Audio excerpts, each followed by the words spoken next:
it is, the hashtag hectic takeover. Now guys, I'm sitting next to someone you see on your television screens in the morning on Expresso and on a Friday evening on Strictly Come Dancing, and recently he's taken part in a boxing match that he was like, I won and everything. I'm talking about Katlego Maboe. Welcome to the show, man. Hey, it's nice good to be on Hectic Hn9. I haven't been here in years. I'm telling you, hey. Now Kat, you actually mentioned something about our hectic takeover that you love the idea. Hectic takeover. It's amazing to see all these young people pursuing their dreams in television, and I mean, working on live TV, I know the pressures and the stresses of doing it, so props to you guys. Good luck for the 17th of July. It's going to be Tell us about the floor manager. Tell us what the floor manager did. His name is Clint, right? Yeah. Clint gave me the most comprehensive safety briefing I've ever had in my life. He was like, word. okay, when you walk in this door, you must go that way. In case of a fire, you must go through that one. If you're feeling sick, you must talk to that person. If you're feeling hurt, call your mom. And if I was like, yo. This is the first time you've entered a live studio with a safety briefing. I have never ever had a safety briefing on a live show before. So Clint, my man, I know. Props, Lava. Props to him. Props. Nice work. Nice work.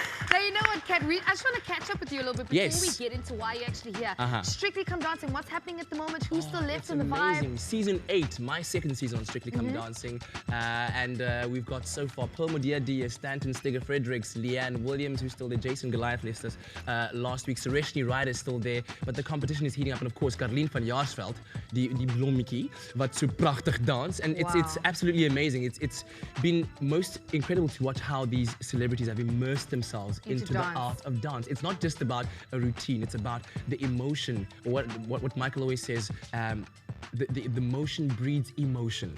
I've got to ask you this question. Between us, who's the favorite though?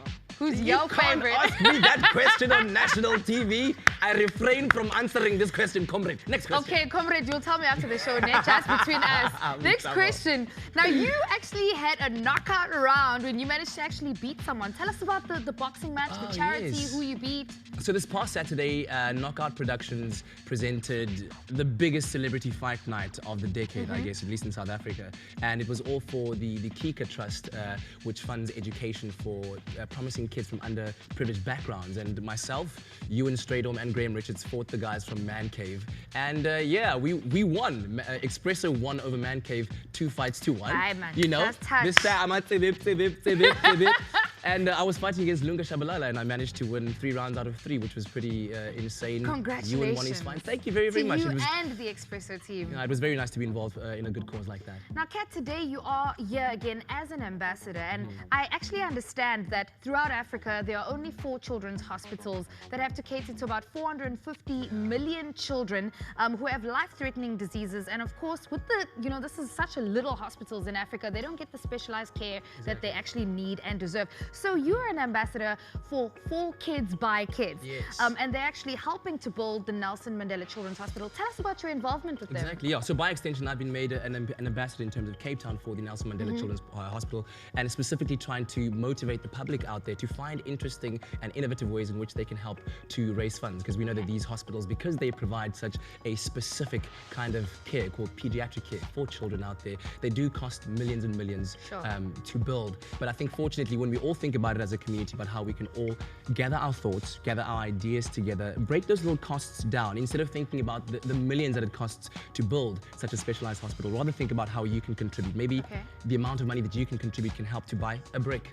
Yeah. And it's as simple as that. If you SMS the keyword gift to 30201, the SMS costs you 20 Rand, and that helps to add to all of those funds that, when we all pool them together, can amount to an incredible amount of money that can all help us to realize Nelson Mandela's dream of building a special children's hospital where no child can be turned away because their parents can't afford to pay for the care that they need.